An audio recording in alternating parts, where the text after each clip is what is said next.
Greetings, this is Michael W. Ford. Thank you for watching today's video.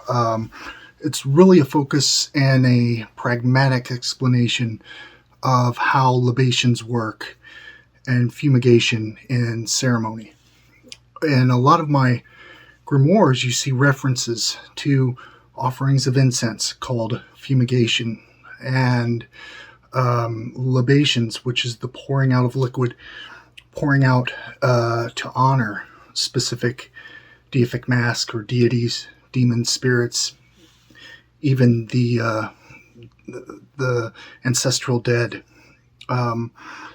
In workings, this practice goes back as long as there are written temple records and history from the ancient Near East, from Samaria, from Assyria, Akkadian times, Old Babylonian, New Babylonian, Hurrian, Hittite, Canaanite, Ugaritic, Syrian, Palestinian, Hebrew, Egyptian, Roman, Greco-Roman, all of the different pantheons in the ancient world utilized, even in magic, normally in ritual, sorcery, ceremonials, as well as invocations of the gods, whether it's in a personal context or like if there's a temple offering.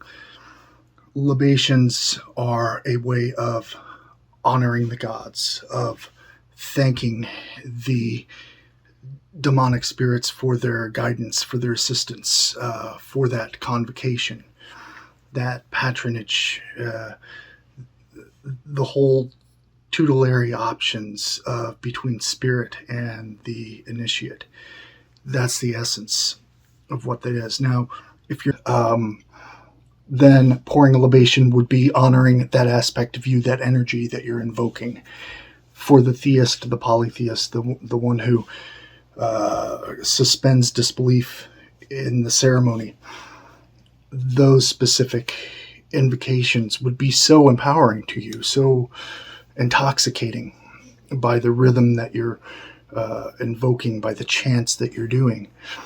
That process itself would lead to gnosis, and when you pour an offering, it would be to honor that energy, that deific mask, as it rises through you. So there's a kind of parallel consistency with both, depending on how you approach it. And that is, in many ways, the essence within Luciferianism. One thing I'm going to show you is for those who have altars inside their home, which is mostly everyone. If you're not doing an outdoor working, it's kind of difficult to pour a libation. What do? Pour it on the floor? No. There's a process that I personally use, which has proved successful over the years. And you take a libation bowl or a chalice, and you fill it with the appropriate liquid from, it could be beer, water, milk, if you're doing necromantic stuff, a bit of your own blood, no harming of animals or anything else, or just water. And there's an object we sell at the Luciferian Apotheca, these skull planter bowls.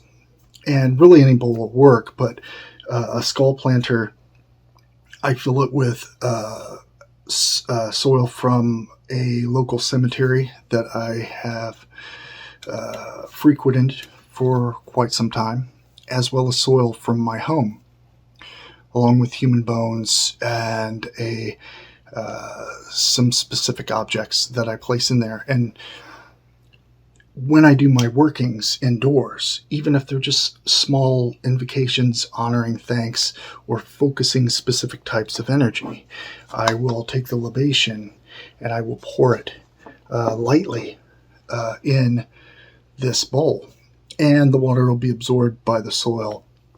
As long as you don't do a lot, it will evaporate properly. But this is really an ideal way of making an offering as far as a libation. If you are doing a fumigation or incense offering, that's burning of incense and affirming it and announcing it during the ceremony. And this is done throughout the ancient world. In invoking the Satanic spirit, the Luciferian spirit, pouring a libation or fumigation is not totally necessary. However, if you do make offerings of incense, which is highly esteemed in Klipothic writings concerning Samael, Lilith, libations and fumigation are a dually respecting type of gesture. It's honor, it's respect for guidance and the energy which fills you, that unites you with the adversary. Like I said, these are not totally necessary, but for those who have asked, because I've had a lot of people ask, what's the convenience of libations? That would be something like, this is a larger one, a skull planter, and as you could see, soil and various other items of your own choosing can fill it, and then you make that offering in there, and it invigorates the totality of the work. Anyway, you'll see more of this in my forthcoming grimoire, Hecate, and the arts of necromancy. And this has a whole in-depth presentation readapting ancient Greco-Roman, Hellenistic, and ancient Near Eastern necromancy under the patronage of Hecate. So thank you for watching. Subscribe, like, and spread this video along for those interested in specific, serious ceremonial ritual magic from a Luciferian perspective. See you soon. Thank you. Bonama Eraman.